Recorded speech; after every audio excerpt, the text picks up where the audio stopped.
ಎಲ್ಲರಿಗೂ ನಮಸ್ಕಾರ. ನನ್ನ ಯೂಟ್ಯೂಬ್ ಚಾನೆಲ್ಗೆ ಸ್ವಾಗತ. ವಿದ್ಯಾರ್ಥಿಗಳು ಮತ್ತು ಆತ್ಮೀಯರೇ, ಇಂದಿನ ವಿಡಿಯೋದಲ್ಲಿ ನಾನು ಕೆ.ಶಿ. ರಾಜನ ಸಂಕ್ಷಿಪ್ತ ಪರಿಚಯವನ್ನು ಹಾಕ್ತಾ ಇದ್ದೇನೆ. ಈ ಕೆ.ಶಿ. ರಾಜನ ಬಗ್ಗೆ ಹಾಕುವಂತಹ ಉದ್ದೇಶ, ಸಂಕ್ಷಿಪ್ತ ಪರಿಚಯವನ್ನು ಹಾಕುವಂತಹ ಉದ್ದೇಶ ಕೆಲವೊಂದು ವಿದ್ಯಾರ್ಥಿಗಳಿಗೆ, ಸ್ಪರ್ಧಾತ್ಮಕ ಪರೀಕ್ಷೆಗಳಿಗೆ ಹಾಜರಾಗುವಂತಹ ವಿದ್ಯಾರ್ಥಿಗಳಿಗೆ ಉಪಯೋಗವಾಗಲಿ ಅನ್ನುವಂತಹ ಉದ್ದೇಶದಿಂದ ಈ ಒಂದು ವಿಡಿಯೋವನ್ನು ಮಾಡಿದ್ದೇನೆ ವಿದ್ಯಾರ್ಥಿಗಳೇ. ಈಗ ನಾವು ಕೆ.ಶಿ. ರಾಜನ ಬಗ್ಗೆ ನೋಡೋಣ. ಕೆ.ಶಿ. ರಾಜನ ಕಾಲ ಸುಮಾರು 1260. ಕೆ.ಶಿ. ರಾಜನ ತಂದೆಯ ಹೆಸರು ಮಲ್ಲಿಕಾರ್ಜುನ. ಹಾಗೆ ಈತನ ಸೋದರ ಮಾವನ ಹೆಸರು ಜನ್ನ. ಇನ್ನು ಕೆ.ಶಿ. ರಾಜನಿಗೆ ಆಶ್ರಯವನ್ನು ನೀಡಿದಂತಹ ರಾಜರ ಹೆಸರು ಚೋಳರ ಇಮ್ಮಡಿ ನರಸಿಂಹ ಹಾಗೂ ಆತನ ಮಗ ಸೋಮೇಶ್ವರ. ಇನ್ನು ಕೆ.ಶಿ. ರಾಜ ಬರೆದಂತಹ ಕೃತಿಗಳು, ಅವುಗಳಲ್ಲಿ ಮುಖ್ಯವಾದವು 6 ಕೃತಿಗಳಿವೆ.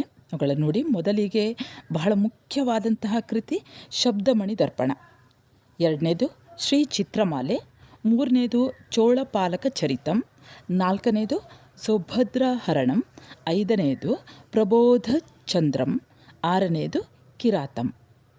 ಇನ್ನು ಮುಖ್ಯವಾಗಿ ಮಹತ್ವದ ಕೃತಿ ಅಂತ ನಾವು ಶಬ್ದಮಣಿ ದರ್ಪಣವನ್ನು ಹೇಳ್ತೇವೆ. ಈ ಶಬ್ದಮಣಿ ದರ್ಪಣದ ಒಂದು ವಿಶೇಷತೆ ಏನು, ಮಹತ್ವ ಏನು ಅನ್ನುವಂಥದ್ದು ನಾವು ತಿಳಿತಾ ಹೋಗೋಣ. ಈ ಶಬ್ದಮಣಿ ದರ್ಪಣವನ್ನು ಕೆ.ಶಿ. ರಾಜ ಕರ್ನಾಟಕ ಲಕ್ಷಣ ಶಬ್ದಶಾಸ್ತ್ರ ಅಂತ ಕರೀತಾರೆ. ಇದು ಕನ್ನಡದ ಶ್ರೇಷ್ಠವಾದಂಥ ಒಂದು ವ್ಯಾಕರಣ ಗ್ರಂಥ.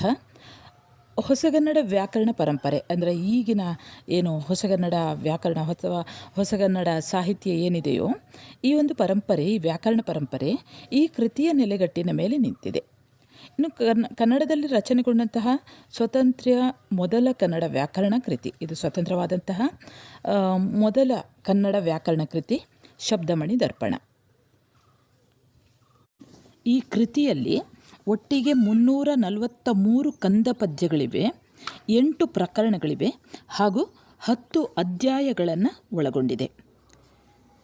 ಇನ್ನು ಈ ಕೃತಿಯಲ್ಲಿರುವಂತಹ ಕಂದ ಪದ್ಯ ಇದೆ ನೋಡಿ, ಅವುಗಳಿಗೆ ಸೂತ್ರ ಅಂತ ಗದ್ಯ ರೂಪದ ವಿವರಣೆಗೆ ವೃತ್ತಿ ಎಂದು, ಉದಾಹರಣೆಗಳಿಗೆ ಪ್ರಯೋಗ ಎಂದು ಕೂಡ ಕರೆದಿದ್ದಾನೆ. ಅಂದರೆ ಕೃತಿಯಲ್ಲಿರುವಂತಹ 343 ಕಂದ ಪದ್ಯಗಳಿವೆ ನೋಡಿ, ಅದಕ್ಕೆ ಸೂತ್ರ ಅಂತ ಹೇಳ್ತಾರೆ. ಹಾಗೆ ಆ ಗದ್ಯ ರೂಪದ ವಿವರಣೆಗೆ ವೃತ್ತಿ ಅಂತಲೂ, ಉದಾಹರಣೆಗಳಿಗೆ ಪ್ರಯೋಗ ಅಂತ ಕರೆದಿದ್ದಾನೆ.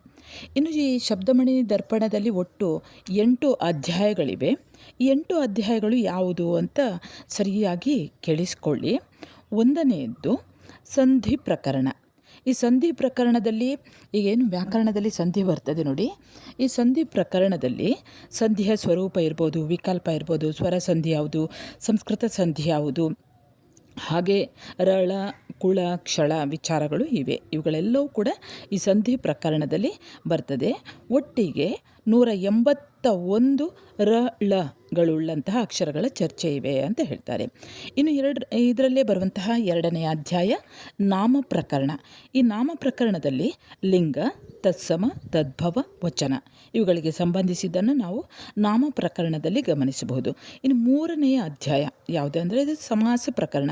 ಈ ಸಮಾಸ ಪ್ರಕರಣದಲ್ಲಿ ಸಮಾಸದ ಸ್ವರೂಪ, ಪ್ರಕಾರ, ಗಮಕ, ಅರಿಸಮಾಸ ಇವುಗಳೆಲ್ಲದರ ಬಗ್ಗೆ ವಿವರಣೆ ಈ ಸಮಾಸ ಪ್ರಕರಣದಲ್ಲಿದೆ.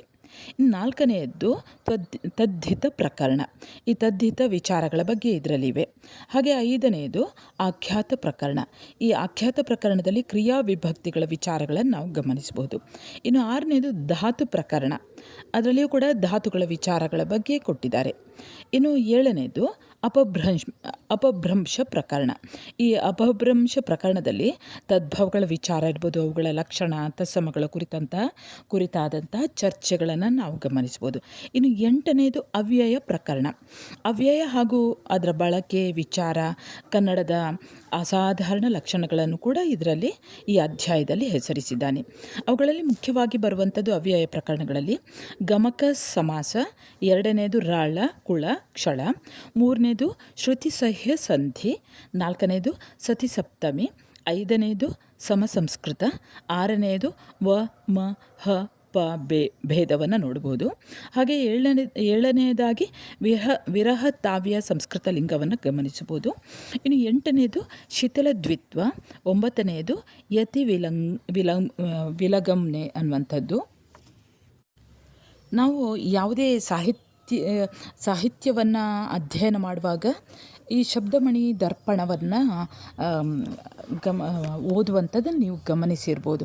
ಎಲ್ಲವೂ ಕೂಡ ಈ ಶಬ್ದಮಣಿ ದರ್ಪಣದಲ್ಲಿ ಏನೆಲ್ಲ ಕೊಟ್ಟಿದ್ದಾರೆ ನೋಡಿ, ಅಷ್ಟೆಲ್ಲವನ್ನು ಓದಿಕೊಂಡರೆ ಎಲ್ಲವೂ ಕೂಡ ಸುಲಭವಾಗಿ ಬಿಡುತ್ತದೆ.